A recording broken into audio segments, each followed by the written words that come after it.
bom dia. Como vocês estão? Espero que vocês estejam bem. Primeiramente, eu quero dizer que eu estou muito feliz de estar aqui com vocês participando dessa aula online. Como vocês sabem, a nossa igreja está estudando agora, a revista Nós Exaltamos o Nome de Cristo. Esse material foi elaborado pelos membros da igreja. Caso você ainda não tenha revista, você pode solicitar o seu PDF na secretaria da igreja ou com algum líder de célula, professor de EBD, enfim, algum membro da igreja. Tá joia? A lição que nós vamos estudar hoje é a lição 5, Jesus, a verdadeira luz. Antes da gente começar a lição, eu gostaria de te convidar para um momento de oração. Senhor Deus, eterno Pai, nós queremos te agradecer, Senhor, por este dia, por esta manhã, em que nós estamos aqui, Senhor, reunidos para estudar da Tua Palavra, para aprender de Ti, Senhor, para buscar, Senhor, o Teu caminho, Senhor, aquilo que o Senhor quer para a nossa vida. Nós queremos Te conhecer, nós queremos ter sede de Ti. Neste momento, Senhor, eu clamo para que nós estejamos com as nossas mentes abertas para receber Tua Palavra, para que o nosso coração esteja disponível, Senhor, para que a Sua Palavra crie raízes nele, que a nossa vida seja uma vida frutífera, Senhor. Nós Te convidamos, Pai, a entrar nas nossas vidas, a estar conosco agora, Pai, se revelando a nós. Muito obrigada, Senhor, porque nós temos essa liberdade, porque nós temos esse privilégio de estar contigo, de declarar a Tua Palavra e de nos relacionarmos contigo livremente, Pai, na nossa nação. E nós queremos também, nesse momento, aproveitar para fazer um clamor ao Senhor pela nossa nação, que tem passado por dias tão difíceis, Senhor, onde tantas pessoas estão morrendo, acometidos aí pelo Covid. Senhor, queremos clamar por cura, para que o Senhor cure todas essas pessoas que estão enfermas, para que esse vírus, Pai, ele desapareça, para que a gente consiga retomar a nossa vida ao normal, para que essas pessoas que estão internadas, Pai, elas recebam cura do Senhor. Visite, Senhor, esses enfermos nos hospitais, visite aqueles que estão em casa sofrendo também, sem conseguir uma vaga nos hospitais. Clamamos pela plena restauração da saúde deles. Clamamos, Senhor, para que o Senhor console aqueles que estão enlutados, Pai, aqueles que estão desempregados, aqueles que estão sofrendo tantas mazelas, Pai, por conta dessa pandemia. Senhor, vem em nosso favor, olha para a nossa nação, olha para o nosso povo, Pai, olha para tantos povos no mundo que estão necessitando, Pai, de Ti. No precioso nome de Jesus nós oramos. Amém.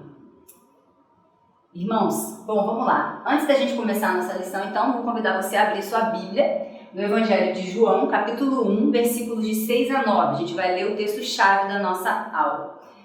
Vamos lá. Houve um homem enviado por Deus cujo nome era João. Este veio como testemunha para que testificasse a respeito da luz, a fim de todos virem a crer por intermédio dele. Ele não era a luz, mas veio para que testificasse da luz, a saber, a verdadeira luz, que vinda ao mundo ilumina a todo homem.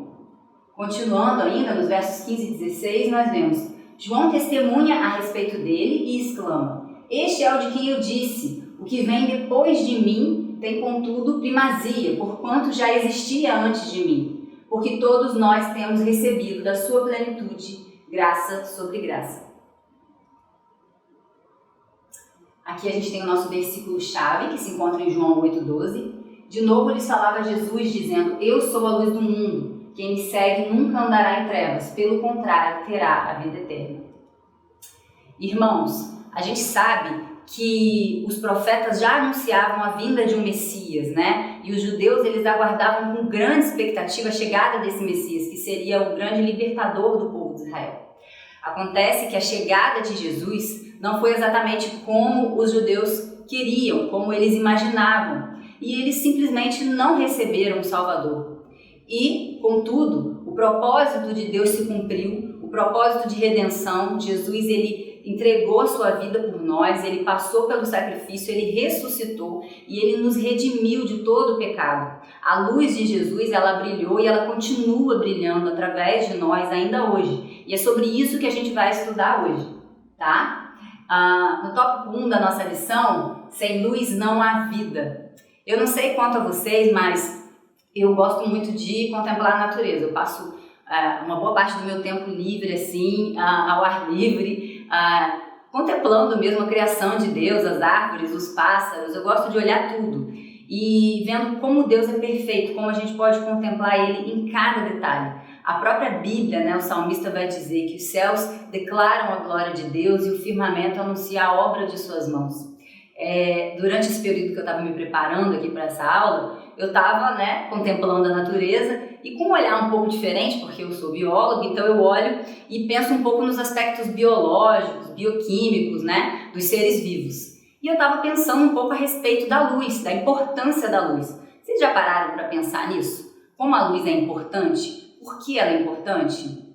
Bom, se a gente for parar para pensar no aspecto biológico, né, a gente vai ver que a luz solar, por exemplo, quando ela entra no nosso planeta, né, ela vai promover a entrada de energia nos ecossistemas. Então, os seres autotróficos, as plantas que produzem seu próprio alimento, elas vão captar essa luz do sol e elas vão converter em energia química, que é a glicose, que é o alimento, né? E esse alimento, esse nutriente vai ser passado nível após nível, numa cadeia trófica, né? Então, se a gente for parar para pensar biologicamente, nós dependemos muito da luz, porque para a gente se alimentar a gente precisa de luz. Uma consequência da produção de alimento através da fotossíntese é a produção de oxigênio. Então, até o ar que a gente respira, ele vem da luz. Olha que interessante. Se a gente for olhar para o aspecto físico da luz, a gente percebe que quando a gente incide um feixe de luz, né, sobre um corpo, sobre um material, aquele feixe de luz ele se reflete e ele permite com que aquele objeto que estava antes oculto se torne agora visível, né? Então a luz ainda tem essa outra propriedade, que é revelar as coisas que estão ocultas. Eu acho isso realmente muito fascinante. Se a gente vai olhar na palavra de Deus, lá na narrativa da criação em Gênesis, a gente vai ver que Deus criou a luz no primeiro dia da criação. E a luz separou as trevas. Essas palavras luz e trevas, elas vão aparecer muitas vezes na Bíblia e elas vão assumir um sentido, um significado metafórico, né? Quando trevas vai se referir ao pecado, à condenação pelo pecado, e luz se refere a Deus e a sua glória. Então a gente tem uma distinção entre luz e trevas que vai um pouco além desse significado literal. E a Bíblia ainda diz que Deus é luz e que nele não há treva alguma. E Jesus é o unigênito de Deus que veio ao mundo para a revelação da glória dele. Então Jesus ele é a manifestação da glória de Deus na forma humana. Quando a gente vê o Evangelho de João, no capítulo 14, versículo 1, diz o seguinte: aquele que é a palavra tornou-se carne e viveu entre nós. Vimos a sua glória como do unigênito, vindo do Pai, cheio de graça e de verdade. Jesus se fez carne e habitou entre nós. Ou seja, ele é Deus, ele está com Deus desde o princípio da criação e ele se fez carne e habita entre nós para nos revelar a glória de Deus. Observa que a gente tem em Jesus uma natureza que a gente fala que é uma dualidade, né? E interessante, a luz também apresenta essa dualidade. A luz ela se comporta, ela tem uma natureza de onda e uma natureza de partícula. Os físicos descrevem assim, né, que a luz tem duas naturezas, onda e partícula. E Jesus tem duas naturezas. Ele tem a natureza humana e ele tem a natureza divina.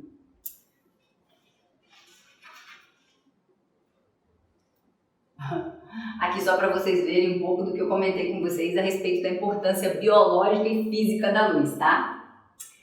Bom, existe uma analogia muito interessante a respeito de Jesus, da divindade de Jesus, e eu queria ler para vocês. Ela diz o seguinte: assim como os raios do sol não são o sol, mas sim uma extensão do sol, Cristo é eternamente gerado no Pai, mas não criado ou feito.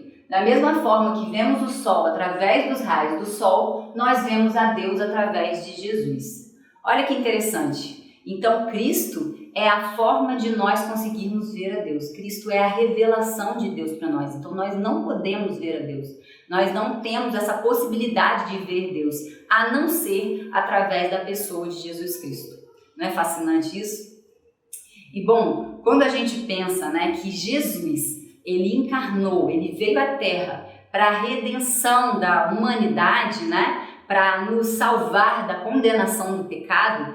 Quando a gente começa a seguir Jesus, quando a gente é criança, chega na igreja, qual é o primeiro versículo bíblico que a gente decora, que a gente aprende lá, né? Até uma pessoa quando está se convertendo. Está lá em João 3,16, que diz o quê? Porque Deus amou o mundo de tal maneira que deu seu Filho unigênito, para que todo aquele que nele crê não pereça, mas tenha a vida eterna. Então, gente, a gente só pode receber a vida eterna no momento em que a gente recebe, aceita Jesus, reconhece Jesus como Filho de Deus, como unigênito de Deus.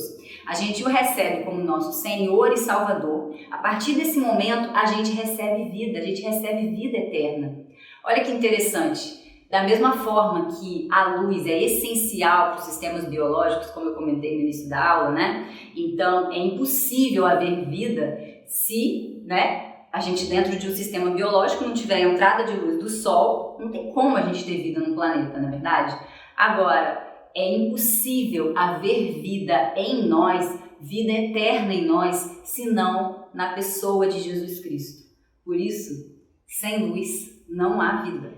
Vamos para o tópico 2 então? Que ele cresça e eu diminua. Agora nós vamos falar a respeito do profeta João Batista.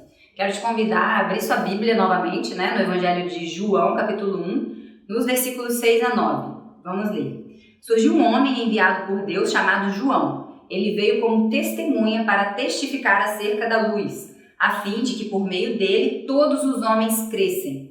Ele próprio não era a luz, mas veio como testemunha da luz. Estava chegando a verdadeira luz que ilumina todos os homens.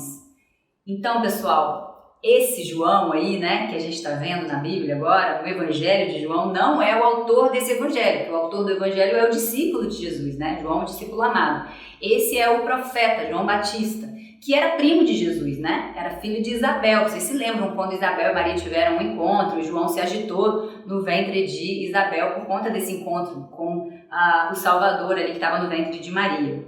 Bom, João Batista, ele foi um homem escolhido por Deus para preparar o caminho, né? A vinda do Senhor. Ele percorria toda a região do Rio Jordão, levando a mensagem do Evangelho e batizando milhares de pessoas.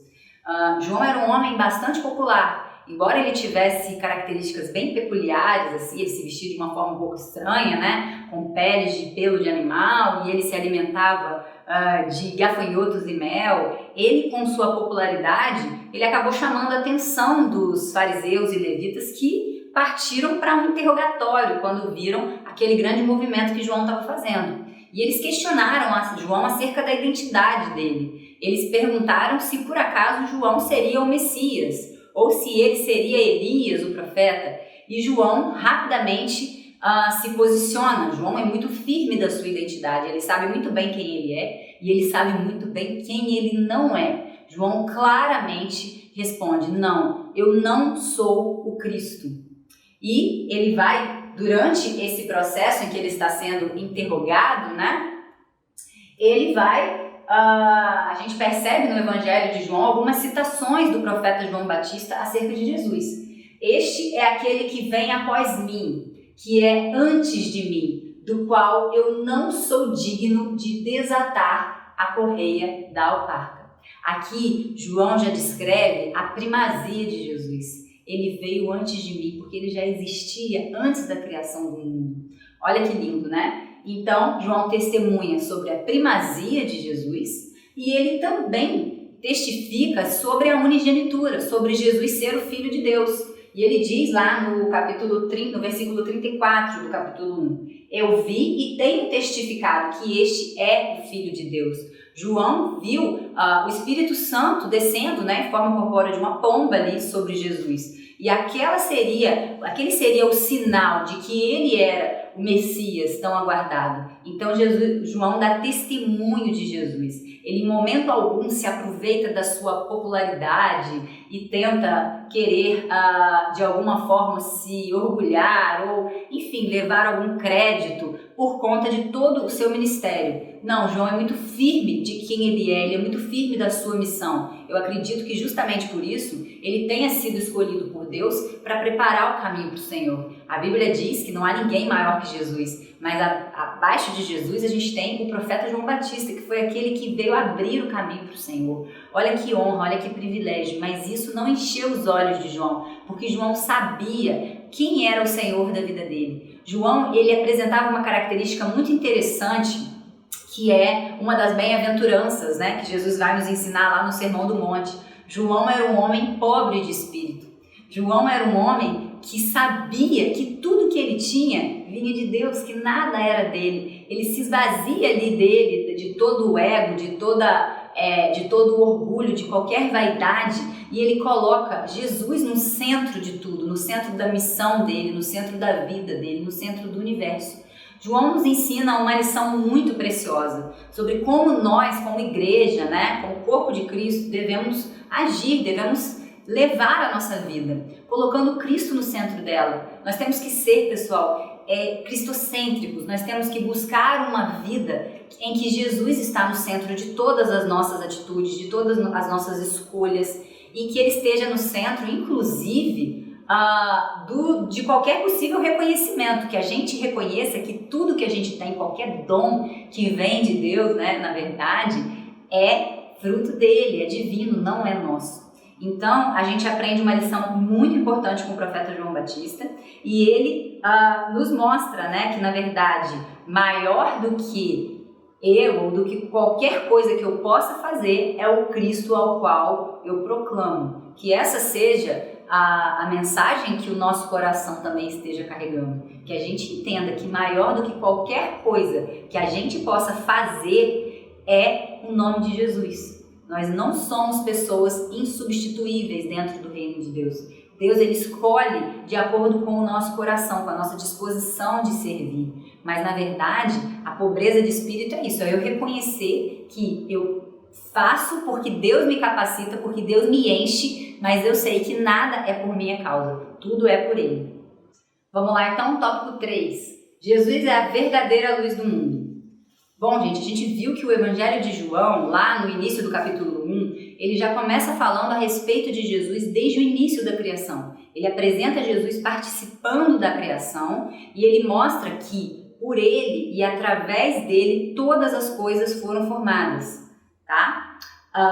Quando a gente segue ali, né, no livro de Gênesis, a gente vê que já existe uma profecia a respeito da vinda de Jesus, lá no capítulo 3, versículo 15, que diz o seguinte: porém inimizade entre você e a mulher, entre sua descendência e o descendente dela, e este lhe ferirá a cabeça e você lhe ferirá o calcanhar. Essa é a primeira profecia que mostra quando Jesus derrotaria o inimigo através da morte da cruz. O discípulo João ainda vai ser o primeiro a falar de Jesus de um modo messiânico. Ele diz que Jesus é o Cordeiro de Deus, aquele que tira o pecado do mundo. João também se refere a Jesus como a luz do mundo. Entre todos os evangelhos a gente vai encontrar essa referência a Jesus como luz do mundo no Evangelho de João. Ele é o único evangelista que vai descrever Jesus dessa forma. Além dele, o próprio Jesus se descreve como luz do mundo, né? Então, quando a gente vê no capítulo 8, versículo 12, Jesus diz: eu sou a verdadeira luz, eu sou a luz do mundo. Quem me segue nunca andará em trevas, mas terá a luz da vida. O próprio Jesus, ele testifica acerca da sua identidade divina. E a gente percebe que alguns discípulos conseguiram evidenciar fisicamente essa divindade de Jesus, o fato dele ser luz, até no Monte da Transfiguração, quando os discípulos viram o rosto de Jesus resplandecendo como luz. As vestes ficaram brancas e o seu rosto resplandecia. Aquela era uma manifestação visível ali da glória de Deus através de Jesus. Bom, durante o ministério de Jesus, ele caminhou por muitos locais que haviam pessoas excluídas pela sociedade, pessoas necessitando de ajuda, e Jesus sempre teve um olhar voltado para aquelas pessoas carentes, para aquelas pessoas que precisam do amor de Deus, que precisam do perdão pelos pecados, né? Jesus, ele, por exemplo, teve um encontro com a mulher adúltera, quando os judeus, eles trouxeram aquela mulher adúltera para Jesus e apontaram ela, né, apontaram os pecados dela, querendo logo atirar-lhes pedra, como era de costume na época. E Jesus, ele diz, aquele que não tem pecado, que atire a primeira pedra. Jesus, ele é o primeiro a nos perdoar. A graça de Jesus, ela nos liberta, ele não nos condena. A gente não vive mais na condenação do pecado. A graça, ela é instrumento de Deus para nos libertar do pecado. Entretanto, Jesus, quando ele libera aquela mulher que estava prestes a ser apedrejada, ele diz para ela: vá, minha filha, eu também não te condeno, vá e não peques mais. Então, Jesus, ele, com sua graça, nos livra do pecado, nos limpa do pecado, mas ele também nos direciona a não pecarmos mais, a buscarmos uma vida de santidade. A gente vive a graça de Deus e a gente não pode usar essa graça como desculpa para permanecer numa vida de pecado. A gente tem vivido uma geração que está com dificuldade de assumir compromisso com o Senhor. Jesus espera muito de nós. Ele realmente espera que a gente tenha um vínculo com Ele, que a gente tenha amor a Ele, que a gente obedeça os mandamentos dEle e que isso não seja algo sofrido. Isso deve ser prazeroso, porque isso mostra a nossa íntima comunhão com Ele. Então, a gente precisa entender que a graça, ela não nos autoriza a vivermos em pecado. Ela é a manifestação da glória de Deus para todos nós. E a gente tem que entender que Jesus, ele foi luz por onde ele passou, em todos os lugares. E ele espera que a gente seja luz também, né? Por onde a gente andar. Então vamos lá para o nosso quarto e último tópico da lição. Resplandecendo a luz de Cristo. Antes da gente começar esse tópico, eu gostaria de te convidar a fazer uma leitura no Evangelho de Mateus, capítulo 5, versículo 11, que diz assim: bem-aventurados vocês quando por minha causa os insultarem, os perseguirem e levantarem todo tipo de calúnia contra vocês. Alegrem-se e regozijem-se, porque grande é a recompensa nos céus, pois da mesma forma perseguiram os profetas que vieram antes de vocês. Logo em seguida, do Sermão do Monte, onde Jesus vai apresentar as bem-aventuranças, nós até conversamos sobre uma delas, né, sobre a pobreza de espírito, a gente vai ver que Jesus está nos dizendo para a gente se alegrar nas nossas tribulações, nas nossas perseguições. Olha que interessante, como é difícil, né? Nesse tópico eu quero trazer alguns aspectos práticos de tudo que a gente aprendeu hoje, como a gente pode aplicar isso na nossa vida. E logo em seguida, quando Jesus apresenta o Sermão do Monte, ele vai se direcionar a nós como sal da terra e luz do mundo. Ó, o sal, nós sabemos qual é a finalidade dele, né? O sal, ele vai trazer sabor ao alimento. A ausência de sal torna as coisas insípidas. Ele é essencial para saborizar, para conservar. E a luz, nós vimos no início da aula toda a importância dela, né? A importância biológica. Ela faz a diferença no lugar que ela chega, porque ela vai, de fato, revelar tudo que está oculto. Então, pessoal, sal e luz são agentes de transformação. E muitas vezes, isso, quando a gente lê essa passagem, a gente começa a refletir um pouco, né? O que Jesus estava querendo dizer com isso? A gente começa a refletir se, na verdade, nós temos sido agentes de transformação. Será que nós temos deixado a nossa luz brilhar? Será que tem alguma coisa impedindo a gente de ser luz? É algo que a gente começa a refletir. E lendo a carta de Paulo aos Coríntios, a segunda carta, lá no capítulo 4, versículo 7, a gente diz o seguinte, o apóstolo Paulo afirmando, né, que nós somos como tesouro, nós temos um tesouro escondido em vaso de barro. Esse vaso de barro representa a nossa carnalidade, a nossa pecaminosidade. E nós sabemos que vivemos uma guerra entre a carne e o espírito. E é uma guerra real e a gente precisa colocar em prática as nossas armas para lutar contra essas forças espirituais que muitas vezes querem, né, nos fazer viver na carne. E viver na carne impede a gente de revelar a luz de Cristo, a glória de Cristo para as pessoas que nos cercam. Quando a gente quer viver no Espírito, primeiro, a gente precisa buscar comunhão com Jesus, a gente precisa buscar uma vida de oração, uma vida de intimidade. Deus vai se revelando a nós através da oração e Ele se revela a nós através da palavra dele. É muito importante que a gente busque conhecer Jesus. todos os dias. É importante que a gente faça a leitura da Bíblia e a gente busque revelação dele para nós através da palavra dele. A gente tem se acomodado um pouco, né, a assistir mensagens, a ler livros, devocionais prontos, e a gente muitas vezes não deixa Jesus falar diretamente com a gente através da própria palavra dele. É isso que ele espera de nós, essa busca constante, persistente, para que ele faça essa transformação nas nossas vidas.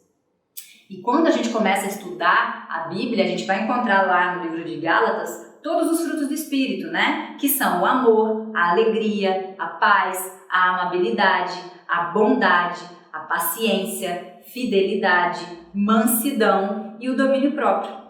A gente precisa começar a colocar os ensinamentos de Jesus na nossa mente, para que eles possam, né, uma vez que eles estejam enraizados nos nossos pensamentos, eles possam aí fazer parte das nossas ações. A gente vai agir de acordo com aquilo que a gente acredita. E a gente acredita naquilo que a gente tem pensado a respeito, né? Então a gente tem que muitas vezes meditar na palavra e a gente tem que fazer dela a ferramenta que vai nos direcionar para a forma como nós agimos e reagimos às adversidades. Bom, a gente viu que durante seu ministério Jesus percorreu locais e teve contato com inúmeras pessoas. Jesus operou muitos milagres. Dentre todos os milagres que Jesus operou, o mais importante de todos foi sua morte e ressurreição na cruz. Porque isso deu para todos nós, para toda a humanidade, a condição de libertação do pecado, ou seja, a condição de vida eterna. Então, de todos os milagres, esse foi o maior. Mas o importante quando a gente olha para a trajetória de Jesus é observar o quanto ele se preocupava com as necessidades do homem. Jesus, ele queria, né, atender as necessidades das pessoas aqui na Terra. Então, ele não pensava somente na eternidade, mas aqui. E nós, como cristãos que seguimos os ensinamentos de Jesus, a gente também tem que colocar o nosso olhar nas pessoas que nos cercam. A gente precisa olhar para as necessidades daqueles que estão ao nosso redor. A gente precisa manifestar essa luz de forma prática. Essa luz, ela vem de dentro, mas ela vai se transformar em ação. Então a gente não pode viver um cristianismo passivo, que somente está recebendo e nunca está doando. Na verdade, é muito melhor a gente dar do que receber. A própria palavra de Deus diz isso. Então, pessoal, que a gente faça a diferença na vida das pessoas, que a luz de Jesus que brilha em nós, ela possa estar resplandecendo em todos os lugares pelos quais nós passamos e que a gente faça diferença nesses locais. Agora, para a gente concluir, tudo que a gente viu, né? A gente viu que Jesus é o centro de todas as coisas, que todas as coisas existem por meio dele e para ele. Jesus é a luz que revela o Pai e somente essa luz é capaz de livrar o homem da escuridão, da condenação do pecado. E Jesus nos comissiona a brilharmos a sua luz diante dos homens, de forma que o Pai seja glorificado. Amém? Eu gostaria de te convidar para nós orarmos agora, encerrando a lição. Senhor Jesus, nós queremos nesta hora, Pai, te agradecer pelo privilégio que nós tivemos aqui de estudar Tua Palavra, de aprender contigo, Pai, a ser luz, a receber a Tua glória, Pai, manifestá-la na vida das pessoas que nos cercam. Senhor, que essa palavra crie raízes nos nossos corações, que nós possamos desejar de todo o coração, ter mais intimidade com o Senhor, buscar, Senhor, de verdade, aprender a Tua Palavra e manifestar a glória de Jesus, exaltar o Senhor com as nossas vidas, com as nossas palavras, que nós possamos proclamar o Teu Evangelho a todas as pessoas, Pai. Muito obrigada porque o Senhor nos permite, porque o Senhor nos convida a participar da construção do Seu reino aqui na Terra. Muito obrigada, Pai, por tudo, pela salvação. Nós te agradecemos em nome de Jesus. Amém.